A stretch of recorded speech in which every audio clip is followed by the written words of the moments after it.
என்னடா எடுத்தோனையும் மரம் செடி கொடியை காட்டுறேன்னு பார்க்குறீங்களா? நல்லா நம்ம மதுரையில் சுட்டரிச்ச வெயிலுக்கு இந்த காயம்பட்ட புண்ணுக்கு மருந்து மாதிரிங்க. நேற்று ஊத்துச்சு பாருங்க ஒரு மழை. மதுரை மக்களே குளு குளுன்னு இருந்திருப்பாங்கங்க. ஏன்னா வெயிலுனால வெயில், அப்படியே ஒரு வெயிலுங்க. இன்னைக்கும் வெயில் அடிக்கத்தான் செய்யுது. ஆனால் அந்த அளவுக்கு ரொம்ப இல்லை. நேற்று பேஞ்ச மழையினால கொஞ்சம் பரவாயில்லாமல் குளு குளுன்னு இருக்குங்க. ஏன்னா மதுரையில் அநியாயத்துக்கு வெயிலுங்க. கும்பிடாத சாமி கிடையாது பார்த்துக்கோங்க. எங்கள் மதுரை மட்டும் எப்பயுமே மதுரை மீனாட்சிக்கு வந்து கொடியேற்றையில் பார்த்தீங்கன்னா மழை வருங்க. அதே மாதிரி எதிர்சேர்வை அழகர் வர்றாரு பார்த்தீங்களா, அழகர் கோவிலேருந்து. அப்போ எதிர்சேர்வை அன்னைக்கும் மழை வரும். ஆற்றுல அழகர் இறங்குறாரு பாருங்க காலையில், அப்பையும் மழை வருங்க. ஆனால் இந்த வட்டம் அம்மாவுக்கு வந்து கொடியேற்றினாங்கல்ல மீனாட்சி அம்மனுக்கு, அன்னைக்கு மட்டும்தாங்க மழையே வந்துச்சு. அதுக்கப்புறம் வரவே இல்லைங்க. அப்புறம் நேற்று தாங்க வந்திருக்கு மழை. பாருங்களேன், அடாடாடாடாடாடா, இவ்வளோ நாள் இதுக்குத்தானே நாங்கள் வெயிட் பண்ணிக்கிட்டு இருந்தோன்ற மாதிரி ஒவ்வொரு மரமும் செடியும் கொடியும் ஆடி அசைகிறத பாருங்கள். அதுவும் நான் வீடியோ எடுக்கல, எனக்குன்னே நானும் உங்களோட ஜாயின் பண்ணிக்கிறேன்ற மாதிரி சூப்பராக காற்றடிக்குதுங்க. அந்த மரம் கிளைகள்லாம் அசைகிறப்போ ஏதோ நம்மக்கிட்ட பேசுகிறது மாதிரியே இருக்கும். எங்கள் வீட்டு முன்னாடி பார்த்தீங்கன்னா அது என்ன மரம் தெரியுமா? மகிழம்பூ மரம்ங்க. சூப்பராக இருக்குது. அதோட பூ வந்து நல்லாவே வாசமாக இருக்குது. ஒரு வீடியோவில் கூட சொல்லியிருப்பேன், இது என்ன மரம்னு தெரியலை, இதுக்கு என்னைக்கு எடுக்கிறாங்க அப்படின்னு. அது வந்து ஏதேன் கார்டன் சொல்லி ஒரு சேனலுங்க.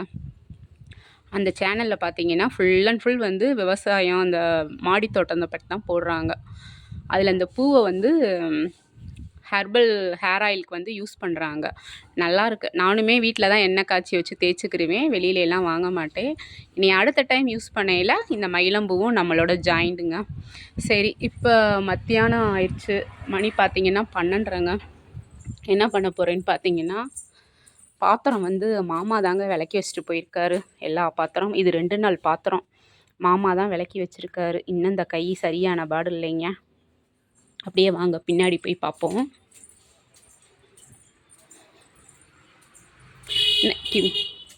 இன்னைக்கு காலையில் பார்த்தீங்கன்னா வெறும் தயிர் சாப்பாடு தான், தயிரும் ஊறுகாயும் தான்.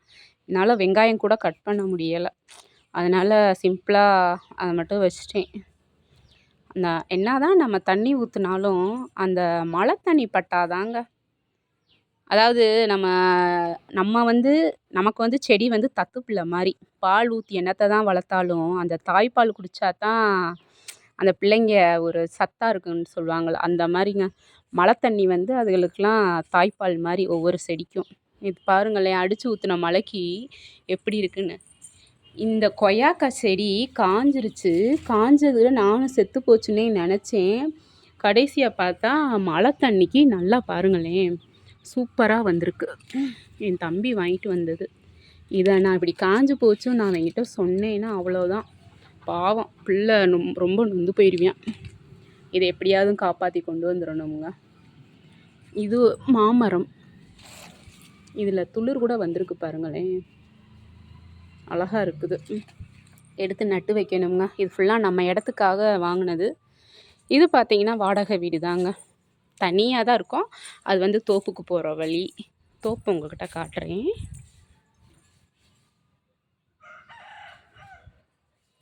தோப்பை இன்னும் தோட்டத்துக்கார் வந்து பராமரித்தாருன்னா இன்னும் நல்லா இருக்குங்க. ஆனால் அவர் வந்து இன்னும் அந்த அளவுக்கு இன்னும் பராமரிப்பு இல்லாமல் இருக்குது. இப்போ மத்தியானம் என்ன பண்ண போகிறேன்னு பார்த்தீங்கன்னா பச்சை பயிறு கடையல். பச்சை பயிறு கடையலுக்கு தான் பார்த்தீங்கன்னா பச்சை பயிரை எடுத்து தண்ணியில் போட்டு வச்சுருக்கேன் கழுவி. இது பார்த்திங்கன்னா தக்காளி, வெங்காயம், பச்சை மிளகா எடுத்து வச்சுருக்கேன். அப்படியே சரி வாங்க எல்லாத்தையும் குக்கரில் போட்டு ஏற்றி விட்டுறலாம். பச்சை பயிறு குக்கரில் போட்டுட்டேன். இதில் வந்து அப்படியே தக்காளி, வெங்காயம், பச்சை மிளகாய் எல்லாரையும் போட்டுருவோம். கொஞ்சம் தண்ணி ஊற்றிக்கிடலாம். இப்போ இதில் பார்த்தீங்கன்னா பச்சை பயிறு போட்டிருக்கேன், தக்காளி, வெங்காயம், பச்சை மிளகா. சேம் வந்து நம்ம துவரம்பருப்பு கடையிறோம் பாருங்களேன், அதே மெத்தடு தாங்க. பச்சை பயிறு கடையில் நிறைய பேர் ஊற வச்சு பண்ணுவாங்க. நான் வந்து டைரெக்டாகவே பண்ணிடுவேன். நல்லாயிருக்கும். உபரித்தன்மையும் நல்லா தாங்க வரும், நல்லா நிறையாவே கிடைக்குங்க, சூப்பராக இருக்கும். என்னங்கடா கதைப்போமா சேனலுக்குன்னு வச்சுட்டு வெறும் ரெசிபி மட்டும் காட்டுறீங்க, கதைக்கவே மாட்டேங்கிறீங்கன்னு பார்க்குறீங்களா? கதைப்போமா. இப்போ தானே சேனல் ஓப்பன் பண்ணியிருக்கேன். கொஞ்சம் கூச்சமா இருக்குது. போடுறேன் நிறையா. பேசுகிறதுக்கு நிறையா இருக்குங்க. நிறையா இருக்குது பேசுகிறதுக்கு. பேசுவோம். ஆனால் எடுத்தோடனேயும் பார்த்துக்கோங்க, அந்த கொஞ்சம் கூச்சங்கள் போகணும்ல. அதனால தான் வெறும் சமையல் வீடியோ மட்டும் உங்கள்கிட்ட காட்டிக்கிட்டு இருக்கேன். இப்போ அடுப்பை பற்ற வச்சுருவோம். இதில் வந்து கொஞ்சமாக எண்ணெய் ஊற்றிக்கிடலாம், வெளியில் பொங்கி வராத அளவுக்கு. இப்போ லெட்டு போட்டு மூடி வச்சிடலாம். ஏன்னா எனக்கு வந்து சேனல் ஆரம்பிக்கணும்னு பார்த்தீங்கன்னா ரொம்ப நாள் ஒரு ஆசைங்க. ஆசைனால ஆசை, அவ்வளோ ஒரு ஆசை. ஆனால் எப்படி சொல்கிறது, எதாக இருந்தாலும் ஒரு மோட்டிவேட் வேணும் பார்த்தீங்களா? எந்த ஒரு மோட்டிவேட்டும் இல்லாமல் வந்து நம்ம மட்டும் ஒரு ஆளாக வந்து சேனல் ஆரம்பிக்கணுன்றப்ப அது சுத்தப்படாது. ஸோ வந்து இப்போ என் வீட்டுக்காரு அவரை ஃபேஸ் காட்டலான்னு பார்த்தா, என்னையெல்லாம் காட்டாத, நீ மட்டும் எடுத்துக்கோ அப்படின்ட்டான். அப்படின்ட்டாங்க. ஐயோ சாரிங்க, மன்னிச்சுக்கோங்கங்க. நான் என் தம்பியை மைண்டில் வச்சுட்டு சொல்லிக்கிட்டு இருக்கேன். அவன் அதுக்கு மேலே என் தம்பி. அதனால தாங்க கொஞ்சம் நர்வஸாக இருந்துச்சு. சரி கொஞ்ச நாள் ஆகட்டும் ஃபேஸ் காட்டி வீடியோலாம் போடுறதுக்கு அப்படின்னு வெயிட் பண்ணிக்கிட்டு இருக்கான். அது கிச்சன் ரூமு. இது பார்த்தீங்கன்னா இதுதாங்க டிவி, பெட்ரூமு. இந்த வீடு எப்படி இருக்குன்னு காட்டுறேன். இப்படி தாங்க இருக்கும் எங்கது. நெட்டு காரிடர் அது இன்சைட் பார்த்தீங்கன்னா அந்த பக்கம் கடை, இந்த பக்கம் பார்த்தீங்கன்னா கொல்லப்புறம். தனி வீடுங்க, நமக்கு எந்த ஒரு கரைச்சலும் கிடையாது. கடையும் வீடும் எங்களுக்கு வந்து ஒன்றா இருக்குது. வாங்க வீடை உங்களுக்கு சுற்றி காட்டுறேன். அந்த அளவுக்குலாம் சொல்கிற அளவுக்கு பிரம்மாண்டம்லாம் சொல்ல முடியாது. லைட் போட்டுக்கிறலாம். என்ட்ரன்ஸ் பார்த்தீங்கன்னா இப்படி தாங்க இருக்கும். இங்கிட்டு இருந்து பார்த்தா மழை வந்துச்சுன்னா இங்கிட்டு பாம்பும் வரும், பல்லியும் வரும், புறானும் வரும், எல்லாம் வருவாங்க. நம்ம தான் கொஞ்சம் ஜாக்கிரதையாக இருக்கணும். அப்படியே என்ட்ரன்ஸ் இந்த பக்கம். இந்த சைட் பார்த்தீங்கன்னா இங்கிட்டு டிவி வச்சுருக்குறோம். கீழே வந்து ஹோம் தேட்ரு ஆன்லேயே இருக்குது பார்த்தீங்களா? அமர்த்தாமல் வச்சுருக்கேன். ஆஃப் பண்ணிடுவோம். ஆஃப் பண்ணிட்டேன். இந்த பக்கம் பார்த்தீங்கன்னா சோஃபா போட்டிருக்கேன். இது இந்த சைடு பார்த்தீங்கன்னா ட்ரெஸ்ஸிங் டேபிள். இந்த பக்கம் கிச்சன் இந்த மாதிரி செட்டப்பில் வச்சுருக்காங்க. இன்னும் வந்து மெர்சியாக தான் கிடக்குங்க. அந்த வீட்டில் சமைச்சிட்டு இந்த வீட்டில் கொண்டாந்து வச்சுருவோம் நாங்கள். திங்ஸ் இங்கெல்லாம் இருக்குது. இதில் அம்மா கொடுத்து விட்ற ஸ்நாக்ஸ் எல்லாம் வந்து இதில் தான் நான் வச்சுக்கிருவேன். இது என்னோடய டேப்லெட்டு. அப்புறம் இந்த கூடை சூப்பராக இருக்குது பாருங்களேன். இது எவ்வளோ இருக்கும் கெஸ் பண்ணுங்கள். இது பிள்ளையார்பட்டி, சிவகங்கை டிஸ்ட்ரிக்குங்க. பிள்ளையார்பட்டிக்கு போயிருக்கையில் இந்த கூடை வாங்கினேங்க. இதுவும் இன்னொரு சின்ன கூடையும். இது வந்து ஜஸ்ட்டு 250 தாங்க. உங்களால் நம்ப முடியுதா? ஆனால் நல்ல ஒர்த்தபிளுங்க. நல்ல சூப்பராக எனக்கு உழைக்கிது. எங்கே போனாலும் ஒரு லன்ச்சு, எங்கேயாவது பிக்னிக் போனாலும் இதில் வந்து சாப்பாடு வச்சு எடுத்துகிட்டு போய்க்கிறலாம். நல்லா ஒர்க் ஆகுது. அப்புறம் அப்படியே கீழே பார்த்தீங்கன்னா இதெல்லாம் தேவையில்லாத ஜாமான் போட்டு வச்சுருக்கேன். இதுவும் இந்த கால் மீதியெல்லாம் இந்த இதில் உள்ளே வச்சுக்கிறேன். இன்னும் வந்து செட்டப் பண்ணலைன்னு வச்சுக்கோங்களேன். ஏன்னா நாங்கள் வந்து 2 மாதம் ஆகுது.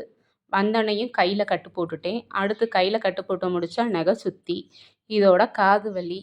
ஒருத்திக்கு 1 வந்தாலே தாங்காது. அட் அ டயத்தில் 3 வந்து அட்டாக் பண்ணுச்சுன்னா நம்ம என்னங்க பண்ணுறது? இது என்ன பார்த்தீங்கன்னா ஃபேஸ் பவுடருக்காக நான் வந்து தயார் பண்ணிக்கிட்டு இருக்கேங்க. அதில் என்னென்ன போட்டிருக்கேன்னா வேப்பம்பூ இருக்குது, அதுக்கப்புறம் ரோஜாப்பூ இதழ் இருக்குது, அதில் ஆவாரம் பூ இருக்குது, அப்புறம் வந்து ஆரஞ்சு பழத்தோல் இதெல்லாம் இருக்குது. இதோட வந்து பச்சை பயிரையும் காய வச்சு 2வது வந்து கஸ்தூரி மஞ்சள் போட்டிருக்கேன். இது கூட வந்து இன்னும் நம்ம சேர்த்துக்கிறலாம். இந்த மகிழம்பூ சொன்னேன் இல்லையா, அதுவும் சேர்த்துக்கிறலாம். அதெல்லாம் சேர்த்து உங்களுக்கு அரைச்சி பவுடராக வரையில் காட்டுறேன். அப்படியே இந்த பக்கம் பார்த்தீங்கன்னா மிஷின் மேலே துணி. இது ஹாஸ்பிட்டல் போகிறதுக்காக எடுத்து வச்சேன். அப்புறம் லேட் ஆயிடுச்சுன்னு சுடிதார் போட்டு போயாச்சு. இப்படி தாங்க துவைச்ச துணி இங்கிட்டு சோஃபாவில் கிடக்குது, இங்கிட்டு பார்த்தீங்கன்னா கட்டிலில் கிடக்குது. ஐயோயோ அப்போ அங்கே பார்த்தீங்களா நம்ம பள்ளியார் போயிடுச்சு பார்த்தீங்களா? அந்த பள்ளி வந்து ரொம்ப ராசிங்க. வீட்டில் இருந்தால் நம்ம குலதெய்வமே வீட்டில் இருக்கிற மாதிரி. அந்த சைடு ஜன்னல்லேருந்து பூச்சியாக வருதுன்னு சொல்லிட்டு சேலையை சும்மா அப்படி போட்டு வச்சுருக்கேன். நீட்டாக போடணும். அப்புறம் மேலையெல்லாம் பார்த்தீங்கன்னா பித்தளை ஜாமான் அடுக்கி வச்சுருக்கேன். இது பார்த்தீங்கன்னா பீரோ. அதெல்லாம் இன்னொரு நாள் டூர் போட்டுக்கிறேன். இப்படி தாங்க எங்கள் வீடு மெர்சியாக இருக்குது. அதாவது வீட்டில் வந்து லேடீஸு பொம்பளை ஆளுக வந்து கை வச்சாதாங்க அந்த இடம் பளபளக்கும்னு சொல்லுவாங்கள்ல. அது என்னமோ உண்மைதாங்க. பாவம் அவரும் மாமாவும் எம்புட்டு வேலை தான் பார்ப்பாரு. இதில் நான் வேலை பார்க்குறப்போ எப்படினாலும் அடி வாங்கிடுறேங்க. வலினாலும் வலி உயிர் போகுது பார்த்துக்கோங்க. இதெல்லாம் அம்மா வீட்டில் கொடுத்த சீர்பாத்திரம். எடுத்து மேலே கட்டி போடுறதுக்காக வச்சுருக்கேன். அப்படியே இருக்குது. சரி வாங்க, பச்சை பயிர் வச்சோம். அது எப்படி விசில் ஆவி வந்துருச்சான்னு போய் பார்த்துட்டு வந்துடுவோம். அப்படியே கடையிலையும் ஆள் எதுவும் வந்திருக்காங்களான்னு ஒரு எட்டு பார்த்துக்கிறலாம். யாரும் வரவில்லை.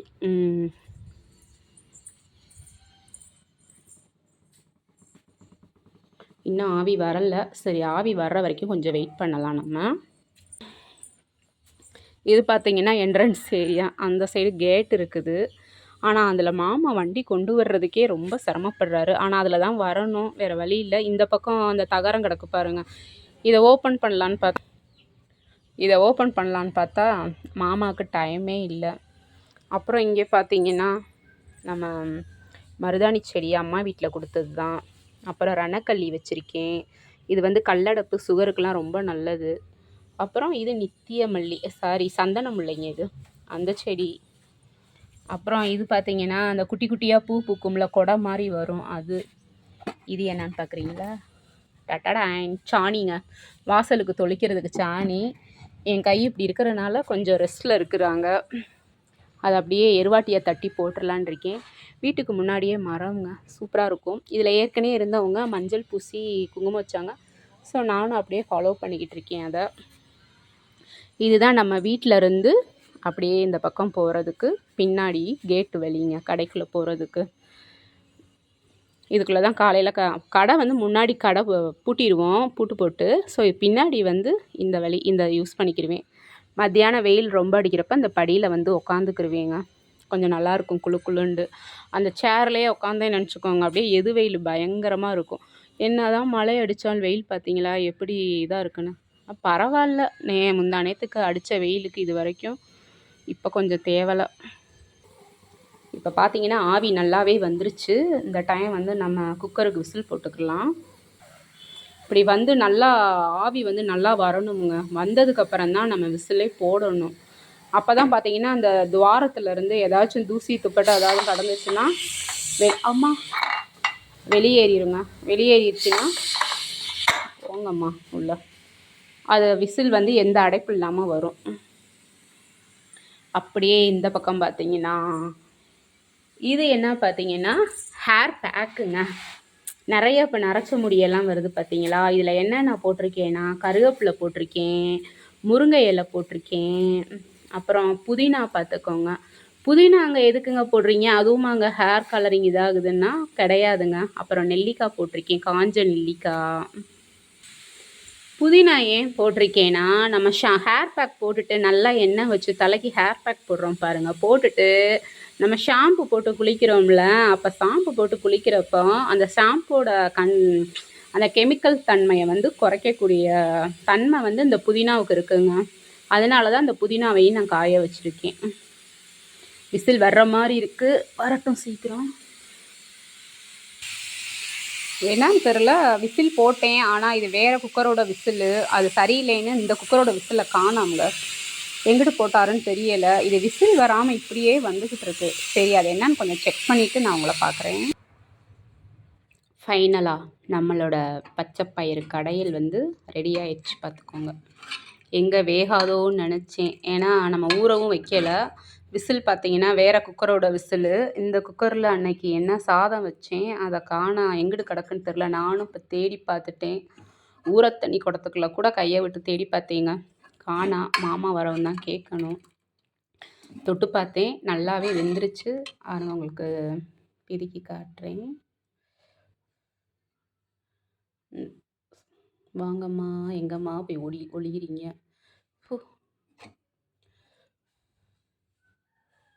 ஐயோ, கையில் வர மாட்டேங்குதே.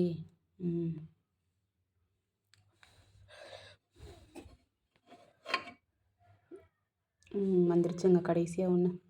பார்த்தீங்கன்னா தெரியும். நல்லா ஐய கீழே போட்டுட்டேன் கரண்டியை. நல்லா வெந்துருச்சு. பார்த்தீங்களா? கீழ வந்து கரண்டிய போட்டுட்டேன். இப்படித்தான். நமக்கு கையில அடிபட்டு கிடந்துச்சுன்னா, இப்படிதான். எல்லாம் கீழ கொட்டும், மேல கொட்டும், எல்லாம் பண்ணுங்க. சரி, இப்ப இந்த தண்ணி இருக்கு. இந்த தண்ணிய மட்டும் வடிகட்டிட்டு உங்களுக்கு கடைஞ்சிருவோம். "என்னடா பண்றாளே!" அப்படின்னு சொல்லி என் கொழுந்தன் மகன் என்னைய இப்படியே பார்க்குறியாங்க. "யார் கூட அவ பேசிக்கிட்டு இருக்கா?" அப்படின்னு சொல்லி வந்து பார்க்குறியான். "என்னடா எடுத்த?" ஆ. வாடியே. ஆ. சரி, இப்ப தண்ணிய வந்து இந்த கிண்ணத்துல மாத்தி வச்சுட்டு, அத மட்டும் கடைஞ்சுக்குருவோம். கடைஞ்சிட்டு தாளிச்சுட்டு காட்டுறேன் உங்ககிட்ட. இப்படித்தாங்க சொதப்பல்லாம் அடிக்கடி நடக்கும்.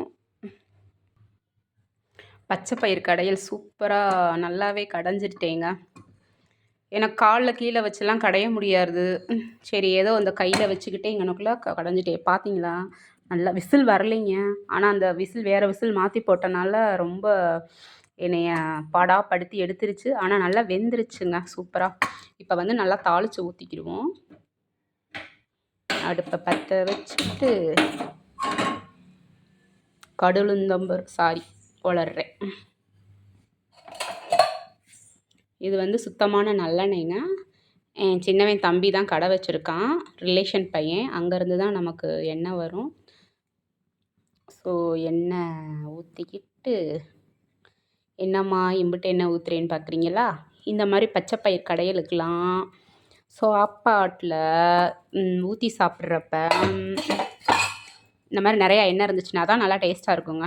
அதுக்காக தான் கொஞ்சம் எண்ணெய் உண்டனா ஊற்றிருக்கேன். இந்த வடை சட்டி இருக்குது பாருங்கள், இது வந்து சீக்கிரம் வந்து காஞ்சிரும். நம்ம டக்குன்னு பார்த்தீங்க இப்போ பாருங்கள், சடச்சடன்னு வெடிக்கும். பார்த்தீங்களா? நான் சொன்ன மாதிரியே வெடிக்குதா? இதை அப்படியே சிம்மில் வச்சிடணும், இல்லாட்டினா கருகிரும் பார்த்துக்கோங்க.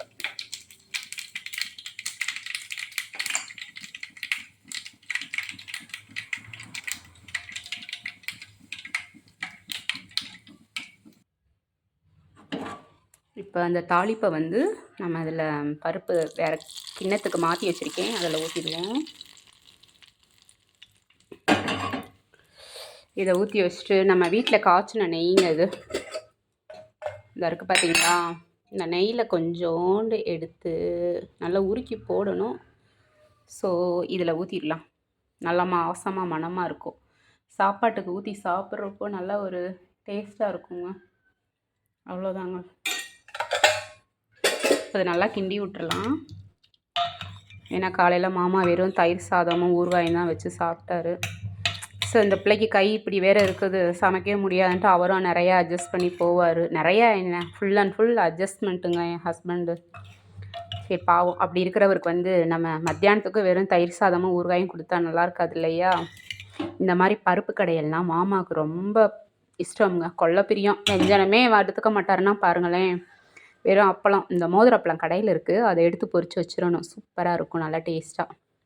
இதில் இது வந்து பருப்பு வேக வச்ச தண்ணிங்க. இந்த பருப்பு வேக வச்ச தண்ணியில் இதை வேஸ்ட் பண்ணிடக்கூடாது. இதை அப்படியே குடித்தாலும் குடிக்கலாம் இல்லையா? இந்த ஒரு கரண்டி பருப்பு பச்சை பயிரை எடுத்து இதில் போட்டு மிக்ஸ் பண்ணி விட்டுறணும். கொஞ்சம் வந்து கொல கொலான்னு இருக்கிற மாதிரி, நம்ம சூப்பு சாப்பிடுவோம் பாருங்கள், அந்த மாதிரி.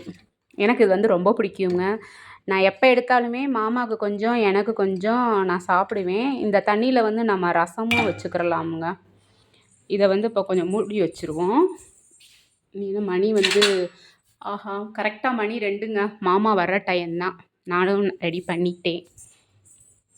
இதை வந்து சாப்பாட்டுக்கு ஊற்றி சாப்பிட்டாலும் சாப்பிட்டுக்கிறலாம், இல்லை அப்படியே வந்து சூப்பு மாதிரி சாப்பிட்டாலும் சாப்பிட்டுக்கிறலாங்க. இல்லை இந்த வெறும் தண்ணியில் வந்து ரசம் வைக்கிறதா இருந்தாலும் ரசம் வச்சுக்கிறலாங்க. சூப்பராக இருக்கும். இப்போ இதில் வந்து தான் நான் ஒரு கிளாஸ் குடிக்க போகிறேன். இப்போ இதே வந்து நம்ம வீட்டுக்கு வந்து நிறைய பேர் இருக்காங்க, ஒரு 4 பேர் இருக்கோம் அப்படின்ற பட்சத்தில் வந்து இந்த தண்ணியை வந்து இந்த கடைசல்லையே ஊற்றி இன்னும் கொஞ்சம் எக்ஸ்டெண்ட் பண்ணிக்கிறலாம். எங்கள் அம்மாலாம் நாங்கள்லாம் கஷ்டப்படுறப்ப வந்து அப்படி தான் இந்த தண்ணியை தனியாக எடுத்து வச்சு திருப்பி கீரை கடைஞ்சோம்னா, ஏன்னா அடுத்த ஒரு நேரத்துக்கு நமக்கு சரியாக வரும் இல்லையா? என் வீட்டுக்காரர் அடிக்கடி ஒன்று சொல்லுவார். எங்கள் ஒரு 18, 19 வயசு இருக்கையில் எங்கள் பெரியத்தை வீட்டில் தான் அவர் இருந்தார். அங்கே சென்னையில் ஆவடியில். கார்மெண்ட்ஸில் தான் வேலை பார்த்தாங்க. அப்போ வந்து எங்கள் அத்தை வந்து கஷ்டப்படுற காலம் தானே அப்போல்லாம். இப்போ தானங்க எல்லார் கையிலையும் காசு வந்து நல்லா புழங்குது. அப்போல்லாம் பார்த்தீங்கன்னா ஒரு 95 1995 96 அந்த டைமில் எல்லாருமே கஷ்டப்பட்ட காலம் தானேங்க காசுக்கு. இப்போ வந்து அப்போல்லாம் ஏழை பணக்காரங்கன்னு தனியாக பிரித்து தெரிவாங்க. இப்போ அப்படி கிடையாது. எல்லாருமே ஈக்குவல். எல்லாருமே வந்து சரிக்கு சமமான்ற மாதிரி வந்தாச்சு. அந்த மாதிரி வந்தாச்சு. அப்போ வந்து இந்த கீரை இருக்குது பார்த்தீங்களா, அரைக்கீரை. அந்த அரைக்கீரை தான் பார்த்துக்கோங்க. இப்போ வாங்க அதை குடிச்சிருவோம். எனக்கு ரொம்ப பிடிக்குங்க. செம்மையாக இருக்கும். கிளைமேட் பார்த்தீங்களா, சூப்பராக இருக்குது. அடடடடடடா செம்மையாக இருக்குங்க. கடைக்கு வந்துட்டாங்க, போயிட்டு வந்துடுவோம். அப்போல்லாம் பார்த்தீங்கன்னா அந்த கீரை தண்ணி தாங்க. கீரை தண்ணியை வந்து எடுத்து கீரையை கடைஞ்சி அதில் ஊற்றி பிசைஞ்சு சாப்பிடுவாங்களாம். சரி, கடைக்கு வந்துட்டாங்க, நம்ம போயிடுவோம்.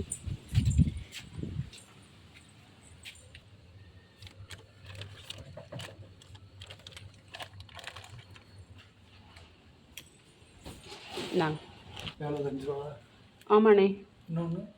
எது மசால் கடலை முடிஞ்சிருச்சு. இந்த நிலக்கடலை இங்கே இருக்குது. உப்பு கடலை இருக்குது. சாப்பாட்டுக்கா? சரி, சாப்பாடு. மழை வர்ற மாதிரி இருக்குது. வந்துருச்சா? நல்ல வேலை, சமையலும் ரெடி ஆயிடுச்சு. கடைக்கு வந்துட்டாங்க ஆள். சரி, அதான் ஒடியாந்துட்டேன். என்ன சொல்லிக்கிட்டு இருந்தேன், அந்த கீரை தண்ணி இருக்குது பார்த்தீங்களா, அந்த கீரை தண்ணியை வந்து எங்கள் பெரியத்தை வந்து நல்லா அரைக்கீரையை வந்து கடைஞ்சிட்டு அந்த தண்ணியை வந்து அதுலேயும் ஊற்றி கீரை குழம்பாக்கிடுவாங்களாம். ஸோ எங்கள் அத்தை வீட்டில் எப்படின்னா, எங்கள் அத்தை மாமா 2 பேர். எங்கள் அத்தைக்கு வந்து 3 பசங்க. எங்கள் பெரிய அண்ணி 1, 2 மாமாங்க. அப்புறம் என் வீட்டுக்கார் ஒருத்தர் இருக்கார். அப்போ அவங்க வீட்டிலேயே 5 பேர். என் வீட்டில் எங்கள் மாமா ஒருத்தவங்க. அப்போ 6 பேர் இல்லையா? அப்போ 6 பேர்த்துக்கு தக்கன டெய்லி சாப்பாடு வைக்கணும்னா சொல்லி நீங்களே நினச்சி பாருங்கள். அப்போல்லாம் இந்த கீரை தாங்க. இந்த கீரையோட கதை ஒன்று என் லைஃப்பில் ஒன்று இருக்குங்க. அதை இன்னொரு வீடியோவில் நான் சொல்கிறேன். சரி, வாங்க இப்போ அதை நம்ம குடிச்சுக்கிறலாம். மழை அப்படியே பாருங்களேன், காற்று சும்மா செம்மையாக அடித்து தாக்குது. பார்த்தீங்கன்னா தெரியும், ஜூம் பண்ணி காட்டுறேன் உங்களுக்கு. பாருங்களேன் அந்த மரம் எவ்வளோ சூப்பராக அசையுதுன்னு. ஆனால் அந்த வெயில் அடித்தப்போ அந்த காற்றுன்ற பேருக்கே இடம் இல்லாமல் போச்சுங்க. வானமும் அப்படியே கருத்துக்கிட்டு வருது. இந்த சைடில் தொங்கப்பட்டிருக்கோம் பாருங்கள், இந்த கடல, உப்பு கடல, மிக்சரு இதெல்லாம் எடுத்து வச்சுட்டு அடைச்சிருவோம். அப்புறம் காலையில் மாமா வந்து, அதாவது என் மாமனார் வந்து பாக்கெட் போட்டு போயிருக்காங்க. நான் அந்த மிஷினில் எடுத்து வச்சேன், அதுக்குள்ளே டைம் ஆயிடுச்சு. சரி, இப்போ மாமா வந்துடுவாங்க. இல்லாட்டினா அதை அடிக்கிறத உங்களுக்கு காட்டுவேன். இன்னொரு நாளைக்கு அதை வீடியோவில் பார்க்குறேன். Okay, bye friends. இதுதான் பார்த்தீங்கன்னா என்னோடய மத்தியானம் ரொட்டீன்ஸ். இன்னும் நிறையா வரும் நம்ம சேனலில். வந்து எனக்கு வந்து ஹெர்பல் ஹேர் ஆயில் போடணும்னு ஆசையாக இருக்குது. அப்புறம் தலைக்கு தேய்க்கிற பேக் இருக்குது பார்த்தீங்களா, ஹெர்பல்ஸ். இங்கே வந்து நாங்கள் இருக்கிற இடம் செம்மண் பூமி, பார்த்தா தெரியும் உங்களுக்கு. இங்கே பார்த்தீங்கன்னா ஆவாரம்பூ செடிக்கு பஞ்சமே இல்லைங்க. பொங்கல் அப்போல்லாம் பார்த்தீங்கன்னா ஒரு பூ இல்லை, எல்லாரும் பார்த்துக்கோங்க எடுத்துகிட்டு போயிட்டாங்க. இங்கே பாருங்கள் மேகம் எப்படி கருத்துருக்குண்டு. அடடடடா. அந்த இருங்க, உங்களுக்கு வெளியில் போய் காட்டுறேன். அடாடாடா, எங்கிட்ட மழை நல்லா அடித்து ஊற்றுது. அப்பா, க்ளோஸ் லிப்பில் காட்டுறேன் பாருங்கள். நல்லா இறங்கி நிற்கிதுங்க வானம் செம்மையாக. அங்கே பாருங்களேன், துணி காயப்பட துணியை அங்கே எடுத்துக்கிட்டு இருக்காங்க அனுசியா அம்மா. எனக்கு பக்கத்தில் அவங்க தாங்க பேச்சு துணைக்கி. அவங்க அப்புறம் அந்த பாட்டி, அந்த தெரியுறாங்க பார்த்தீங்களா, மண்ணல்றாங்க கோழிக்கு அடை கூட்ட. அவங்க தான் எனக்கு பக்கத்தில் பேச்சு துணைக்கி. ஓகேங்க, நானும் சீக்கிரம் வரப்போகிறேன்டான்ற மாதிரி நம்ம வீட்டுக்கு கலையாக இருந்தாலும் சீக்கிரம் மழை வரப்போகுதுங்க. ஓகே, பாய்ங்க. நம்ம சேனலுக்கு கொஞ்சம் கதைப்போம்மா சேனலுக்கு லைக் பண்ணுங்கள், ஷேர் பண்ணுங்கள், சப்ஸ்கிரைப் பண்ணுங்கங்க. எல்லோரும் பார்க்குறாங்க, ஆனால் சப்ஸ்கிரைப் பண்ணலை. ஏன்னா அந்தளவுக்கு இன்னும் என் வீடியோ இன்ட்ரெஸ்டிங்காக போக மாட்டேங்குது இல்லை. சரி, ஓகேங்க, பாய்ங்க.